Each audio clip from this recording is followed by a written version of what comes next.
Do you know what the holly wreaths that we hang in our windows and on our doors every Christmas represent? Do you know why they're round and they're made out of branches that are woven together? They're fashioned in the same manner as the crown of thorns that was twisted together and placed on Christ's head. They represent the crown of thorns that was pressed into the scalp of Christ as the Roman soldiers, they mocked him, shouting, "Hail, King of the Jews." The red berries, they represent the drops of blood that Christ spilt to make atonement for you and me. And the leaves, they're evergreen. They represent the new life that has sprung forth from the King who bore this crown of thorns and won our redemption and new life by his sacrifice. Into this cruel and wicked world steps the all-powerful ruler of the universe. Rather than coming and wielding his power by the rod, he enters as the Prince of Peace. He takes on fragility. He submits himself to man's cruelty. He lays down his life willingly.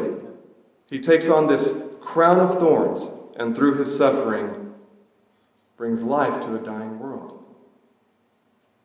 This bearing of sin on the cross brings justification between us and God. This is the foundation of our peace.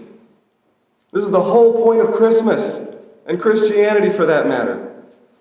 There is nothing that we can do to clean ourselves up, to be pure enough to bring about peace with God. There is nothing we can do apart from God to bring about everlasting peace on earth.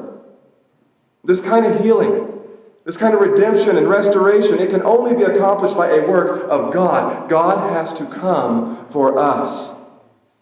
As Paul wrote in Ephesians 2:8, it's by grace you have been saved through faith. And this is not of your own doing, it is the gift of God.